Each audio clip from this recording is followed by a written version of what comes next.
Right, hello. So, as you can see, Bits box is out, with all the various rubbish that's in it. Starting a new project today. What is it? Kingdom's Female Man-Eater.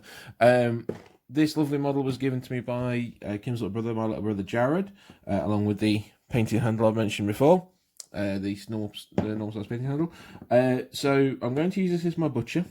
It is a finecast miniature, so it's going to take a bit of work to do.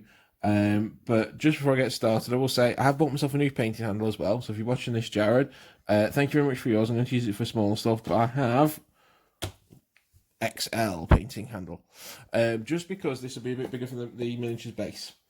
Now, if I can get this guy out, I should have done before that. Yeah, you can see. So that's your normal XL, and the beastie. This is made for wider bases, so I'll be able to actually use it to paint with and stuff. This will still be very useful for me using things like Pinterkins Flash Eaters or anything smaller, like a Genius Steelers or anything. But I'm going to use that one for now, for the bigger one. But again, thank you very much for the gift. So, what's in the box for the Ogre Kingdom's Female Man-Eater?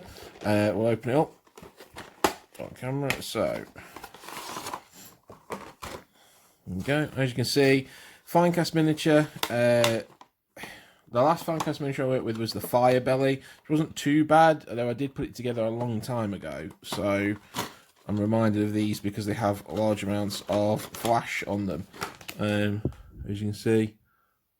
For those unfamiliar, which there might be some now actually considering they stopped doing it, finecast was Games Workshop's version of resin. They tried to get into the resin market.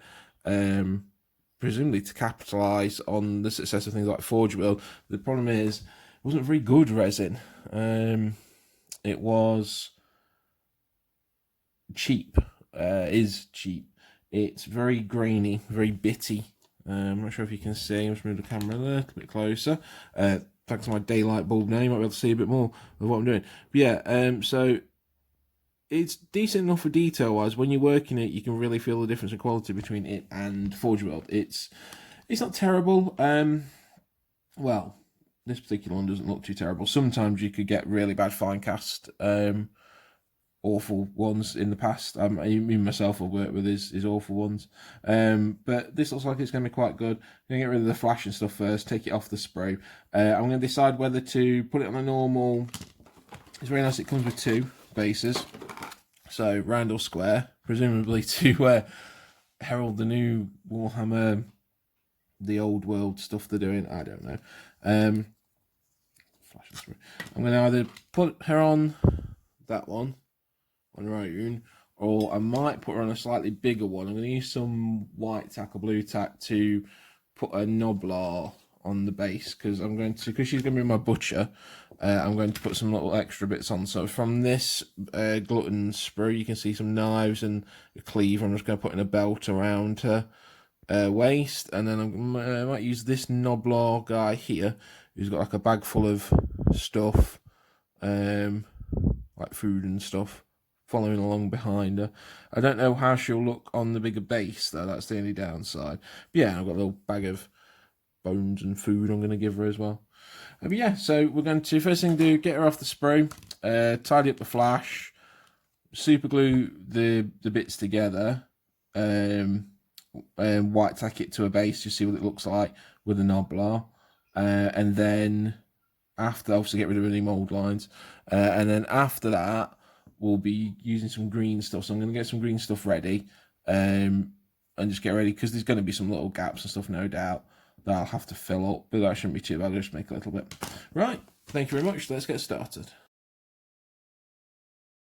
Hello. Right, so we have done the model. So, painting handle is quite useful. I can see me using it quite well for painting. It's really get into stuff without having to hold the base, which is quite cool.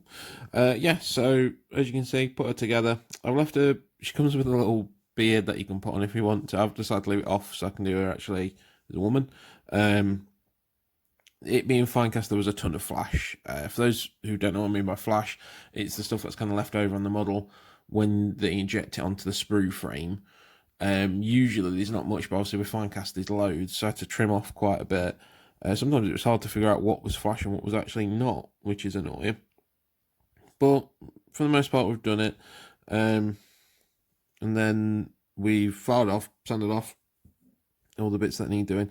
And then green stuff. So you can see got green stuff around the neck joint. It's going to probably look a bit too raised, so I might just paint that as part of the necklace that you can see here. So we've got the big rolling pin, bit of green stuff around there.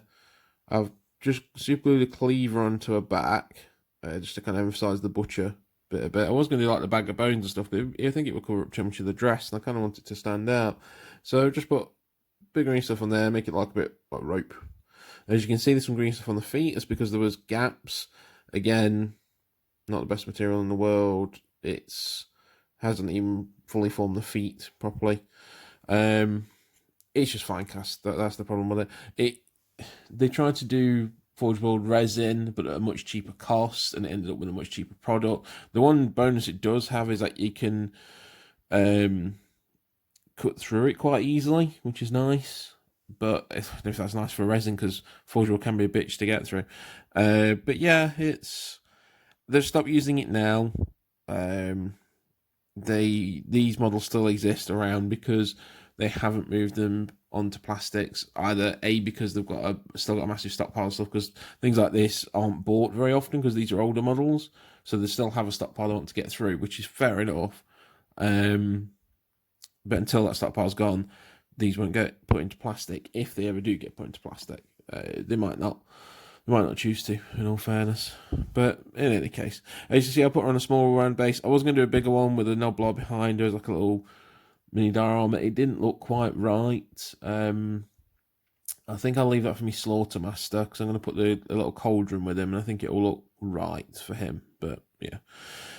I've got to leave the green stuff to dry. It says 48 hours. I usually leave it 72, just to be sure. It's probably going to be next week that I pick this up again, whereas we'll once it's dried, I'm going to spray it. Spraying, I'm thinking white, because I've got a pink for the dress, quite a horrendous pink that I really want to stand out.